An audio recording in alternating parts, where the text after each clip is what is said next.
Ayala Corporation is the oldest and one of the biggest conglomerates in the Philippines. Founded in 1834 as Casa Rojas, a distillery venture, it has grown into a diversified group. Its current business empire includes real estate, banking, telecommunications, energy, logistics, electronics manufacturing, and automotive. Jaime Augusto Zobeldi Ayala is a seventh-generation leader of the family firm. He's currently group chairman.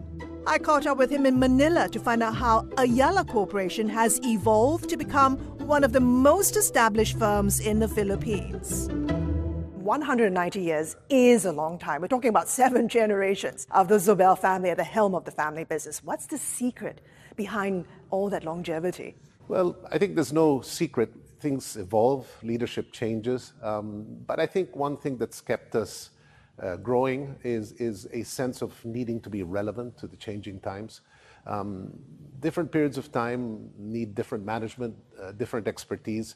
However, in the modern times, we've had to become far more dynamic and far more risk taker. And I think we've evolved in an entrepreneurial way to reinvent industries and become relevant to the changing times. And in that sense, I think that's what's kept us going at this stage, I guess, in our lives. Has that mission, has that vision changed during those years? Very much so. Personally, I felt that as an institution, we had to touch a much broader customer base than we did, when I started to lead the company. And in that sense, I'm very proud of an institution that now touches people at various income levels, and we've come up with products and services that are added value, allow people to thrive, which is our new motto, and become relevant to the changing needs of the Filipinos. So in that sense, I'm proud of a company that has had longevity, but is also relevant to the changing nature of the country. In the last 10 years, Ayala has expanded into businesses like healthcare, education, renewable energy, and electric vehicles. Is Ayala's business model evolving? Well, I think Ayala has some traditional businesses. We've been involved in real estate and banking for many, many years. But there's a side to Ayala that has to remain entrepreneurial, reinvent industries. We're always looking for disruptions in industries, new opportunities where technology or capital or people are changing the dynamics of a different industry. If not, we may become irrelevant. And we're always looking for one component of the company, at the holding company, that will keep reinventing industries in one way or another, or developing new areas of responsibility. To make that transition fully to a renewable player, you decided to divest and to get rid of a coal-fired power plant in Batangas province 25 years earlier than usual. Where do you see Ayala's future in green energy? Well, I think eventually we will have a complete portfolio of renewable assets, but we also had to adjust to the realities that we had capital and thermal assets.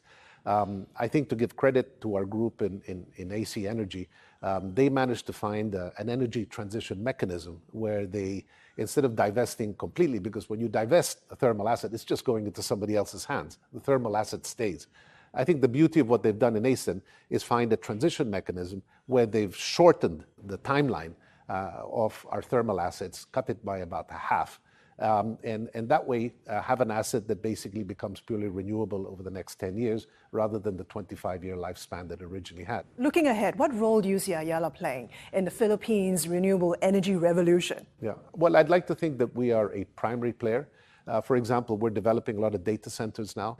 Data centers now have to be driven by renewable energy. They demand it. So we see ourselves integrating many components of this shift to the renewable space, and we're beginning to move into the region as well. We're a big player now in Australia, which is going through its own transition. A number of opportunities presented themselves, but certainly in the Philippines, we'd like to be the leading solar and wind player in the country.